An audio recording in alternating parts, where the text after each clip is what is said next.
Bismillahirrahmanirrahim. The Honorable Lecturer, Ma'am Dr. Siti Nurfahmi, SPD, MPD, as Lecturer of English for Specific Purposes, and all my beloved friends. Assalamualaikum warahmatullahi wabarakatuh. Waalaikumsalam warahmatullahi wabarakatuh. Good morning, ladies and gentlemen. First of all, let us thanks to the presence of Allah Subhanahu wa Ta'ala, who has given us mercy and blessing so we can meet together in this Zoom. And don't forget to send the salawat to our best Prophet Muhammad Sallallahu Alaihi Wasallam, who has brought us from the darkness into the lightness. So allow me to introduce the members of Group 3. The first presenter is Muhammad Taufik Enhar. The second presenter is Ismail Mubarak. The third presenter is Umul Khair Amin. The last presenter is Ilmah Inna Syukur, and I am Rizka Febrianti as the moderator of our presentation today. Well, to save the time, we will start the discussion. But before we start, let's open our discussion today with saying Basmalah together. Bismillahirrahmanirrahim. Well, today we will discuss about the history perspective for ESP, or History and Growth of ESP. Hutchinson and Waters, 1994, assumed that learning English for specific purposes, or ESP, is an approach to learning English in which the things, talk, and the teaching methods are based on the reasons why the learners want to learn English. So in order to explore the process and developments in approach and teaching methods, it is necessary for us to know about the history of ESP and the stage of its development. Well, let us listen to the presentation for the speaker today. And I invite to Brother Muhammad Taufik Enha as the first speaker to explain the material about the history and growth of ESP. So to the Brother Taufik, time is yours. Thanks for the time. Langsung saja, history growth of ESP. During the 1960s, change in the world resulted in the rising of ESP as a discipline. According to Hutchinson and Waters, 1987, ESP emerged to the development of the world's economy, which entailed the process of the technology, the economic power of oil-rich countries, and the increasing amount of overseas students in the English-speaking countries. Jadi, selama tahun 1960-an, perubahan dalam pasar dunia mengakibatkan kenaikan ESP sebagai disiplin ilmu. Berdasarkan Hutchinson and Waters, ESP muncul karena perkembangan dari ekonomi dunia yang meliputi kemajuan teknologi, kekuatan ekonomi, negara-negara kaya minyak, dan meningkatnya jumlah mahasiswa luar negeri di negara-negara berbahasa Inggris. According to Jones and Dudley Evans, the international community recognizes the importance of learning English not only as a means to achieve the transmission of knowledge and communication, but also as a natural language to be used in the international communication. Menurut Jones dan Dudley Evans, masyarakat internasional mengakui pentingnya belajar bahasa Inggris tidak hanya sebagai sarana untuk mencapai transmisi pengetahuan dan komunikasi, tetapi juga sebagai bahasa netral untuk digunakan dalam komunikasi internasional. In the 1960s, ESP practitioners believed their main job was to teach the technical vocabulary of a given field or profession. Pada tahun 1960-an, para praktisi ESP percaya bahwa tugas utama mereka adalah mengajarkan kosakata teknis dari bidang atau profesi tertentu. In the 1970s, Hutchinson and Waters first introduced the idea of learning English through content of a subject. Pada tahun 1970-an, Hutchinson and Waters pertama kali memperkenalkan gagasan belajar bahasa Inggris melalui isi suatu mata pelajaran. By the 1980, in many parts of the world, a needs-based philosophy operates in language teaching.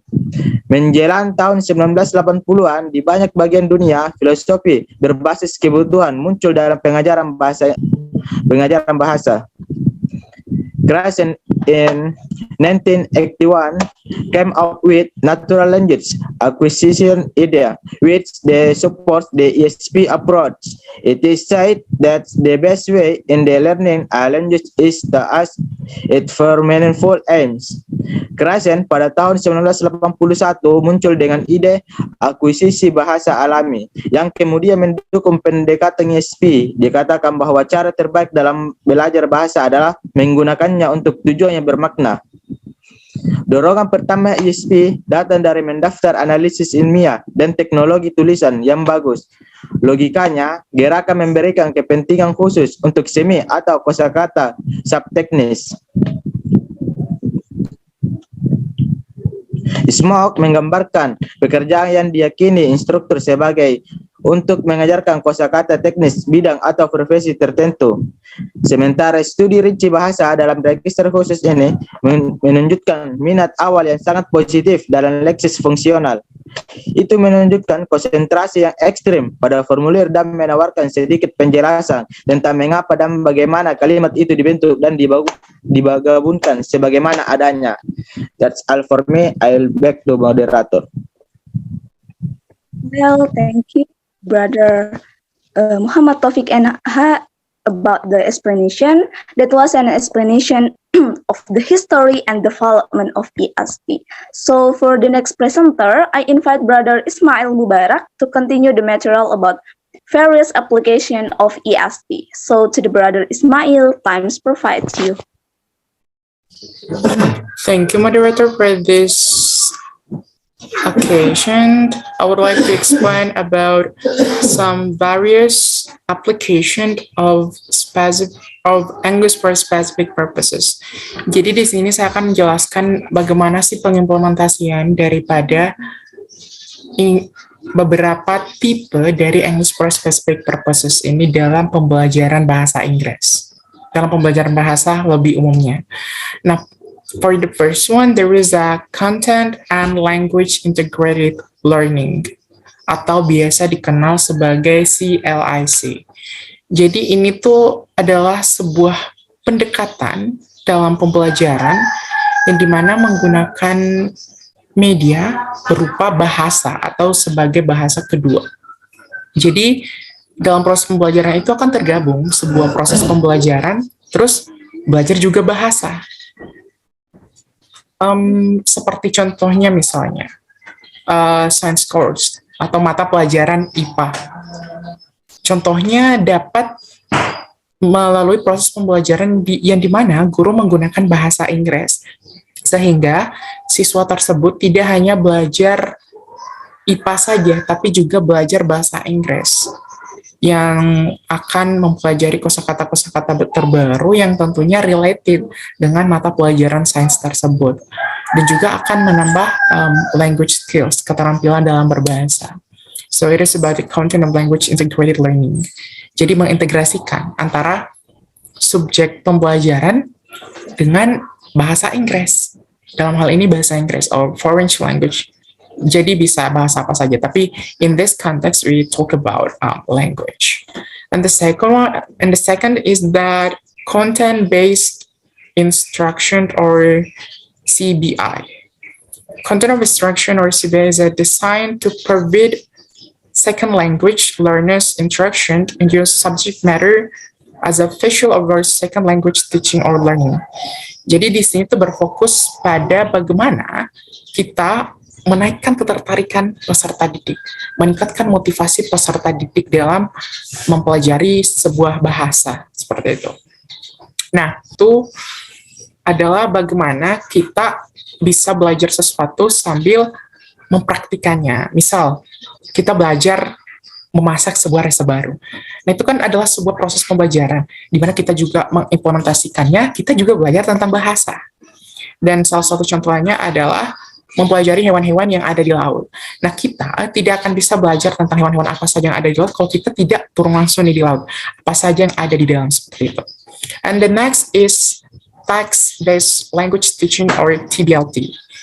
It is focused on the use of authentic language on asking students to do meaningful text tentang bagaimana siswa tersebut atau peserta didik tersebut bisa menggunakan bahasanya dalam pengimplementasiannya, misal dalam mengerjakan sebuah tugas-tugas. Jadi fokusnya di sini adalah bagaimana siswa-siswa tersebut dapat meningkatkan skills-nya, baik itu skills speaking, writing, reading, yang akan membangun skill berbahasa mereka. Adapun salah satu contoh pengimplementasiannya adalah misal siswa tersebut write a letter, menulis surat, terus make a plan to trip. Nah, itu adalah salah satu pengimplementasiannya juga. Terus collaborate to design something or hold a meeting. Nah, misal seperti ini, melaksanakan sebuah diskusi atau melaksanakan sebuah meeting, itu adalah salah satu contoh pengimplementasian yang dimana siswa akan mengimplementasikan secara langsung, tetapi menggunakan bahasa Inggris. Well, maybe that's all from me. Back to the moderator, and thank you.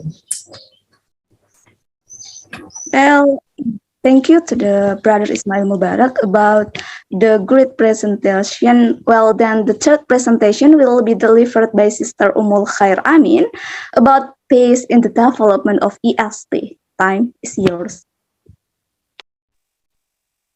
Thank you, moderator, for the opportunity. Okay, I will explain about phases in the development of ESP. There are 5 phases according to Hutchinson and Waters. First is register analysis. Register analysis aims to identify lexical and grammatical features of registers. In this phase, the teaching material focus on these linguistic features, which represented the syllabus. And there are 3 criticisms against register analysis. The first is it restricts the analysis of the text to the word and sentence level. Second is it's only descriptive, not explanatory. The third is most materials produced under the banner of register analysis follow a similar pattern, beginning with a long specialist reading passage which lack authenticity. Jadi, fase register ini mendapat 3 kritik yang seperti saya sebutkan tadi. Yang pertama yaitu fase ini membatasi pada analisis teks. Yang kedua hanya mendeskripsikan tetapi tidak menjelaskan. Dan yang ketiga adalah banyak materi yang memiliki pola yang sama. The second phase is rhetorical and discourse analysis. In 1980s, recorded a step ahead in approach to ESP. There are 3 priorities for this decade, such as understanding how sentences were combined in discourse to produce meaning, to identify the organizational patterns in text, and the last, to specify the linguistic means by which these patterns are signaled. All these patterns represented the syllabus. Jadi dalam fase ini ada 3 prioritas tujuan. Di antaranya itu untuk memahami bagaimana penggabungan dalam sebuah kalimat dalam wacana sehingga menghasilkan sebuah makna. Yang kedua, untuk mengidentifikasi pola dalam sebuah teks. Dan yang terakhir, untuk menentukan sarana linguistiknya. And the next phase is target situation analysis. The target situation analysis is also known as the learner-centered approach. In this phase, ESP was based on the reason why students learn English. Jadi bagaimana alasan mengapa siswa belajar bahasa Inggris. There are 3 purposes of an ESP course focus on target situation analysis, such as first, to enable learners to function adequately in the target situation. This is the situation in which the learners will use the language they are learning. Next, to identify the target situation and to carry out a rigorous analysis of its linguistic features. Seperti pada fase sebelumnya, pada fase ini terdapat 3 tujuan utama, yaitu mendorong agar pelajar menggunakan bahasa yang telah mereka pelajari, Yang kedua, untuk mengidentifikasi target situasi. Dan yang terakhir, melakukan analisis terhadap fitur linguistiknya. I think that's all from me. The next phases will be presented by my friend. So back to the moderators. Well, thank you. The last presenter is Sister Ilmah Ines Syukur. Time is provided. Okay, thank you for the opportunity given to me. Now I will explain about analysis of study skill and strategies atau analisis keterampilan dan strategi belajar. The principal idea behind the skill-centered approach is that underlying a language use. There are common reasoning and interpreting processes which enable learners to extract meaning from discourse. The focus should be on the underlying interpretive strategies which enable learners to cope with the surface form. Jadi gagasan utama di balik pendekatan yang berpusat pada keterampilan adalah yang mendasari sebuah penggunaan bahasa. Ada proses penalaran dan interpretasi umum yang memungkinkan pelajar untuk mengekstraksi makna dari wacana. Fokusnya itu ada 3. First, using the meaning of word from context. Menebak arti kata dari konteks. Second, using visual layout to determine the type of text. Menggunakan tata letak visual untuk menentukan jenis teks. Third, exploiting cognitive words which are similar in the mother tongue and the target language, yaitu memanfaatkan kata serumpun, yaitu kata-kata yang mirip dalam bahasa ibu dan bahasa sasaran. This approach generally concentrates on reading and listening strategies. The characteristic exercise get the learners to reflect on and analyze how meaning is produced in and retrieve from written or spoken discourse. Yaitu pendekatan ini umumnya berkonsentrasi pada membaca dan mendengarkan. Strategi latihan karakteristik membuat pembelajar merenungkan dan menganalisis bagaimana makna diproduksi dan diambil dari wacana tertulis atau lisan. Next, analysis of learning needs, yaitu analisis kebutuhan belajar. It involves considering the process of learning and student motivation, working out what is needed to enable students to reach the target. Exploiting in the EOP or EAP classroom skill which a student develop from their specific academic study and taking into account in the fact that different students learn in different ways. Jadi maksudnya itu melibatkan pertimbangan proses pembelajaran dan motivasi siswa. Memungkinkan siswa mencapai target yang mengeksploitasi keterampilan kelas EOP atau EAP yang dikembangkan siswa dari studi akademik khusus mereka dan mempertimbangkan fakta bahwa siswa belajar dengan berbeda dengan cara yang berbeda. So I think that's all from me. I'm back to moderator.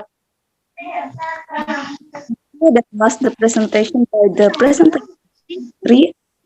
I hope the audience who have watched this video can understand the history of ESP based in the development, the history of ESP, and the various application of ESP. It can be concluded that the early beginnings of English for specific purposes in the 1960s emphasized that grammatical analysis of technical text.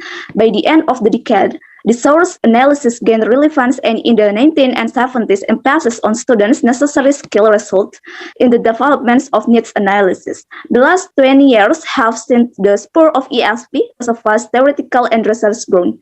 With this in mind, and taking into account that change is a constant in our globalized world, ESP will continue to build on its history by tracing its path in the years to come. Maybe we have come to the end of the presentation. So for the last agenda is closing. To end our discussion today, let's say Hamdalah together. Alhamdulillah. Rabbil alamin. Amin. Finally, I would like to say thanks to all of the audience who have watched this video, and thanks to my beloved presenter today. I am moderator. I'm sorry if any mistake, and Assalamualaikum warahmatullahi wabarakatuh. Waalaikumsalam warahmatullahi Waalaikumsalam wabarakatuh. warahmatullahi wabarakatuh. Missing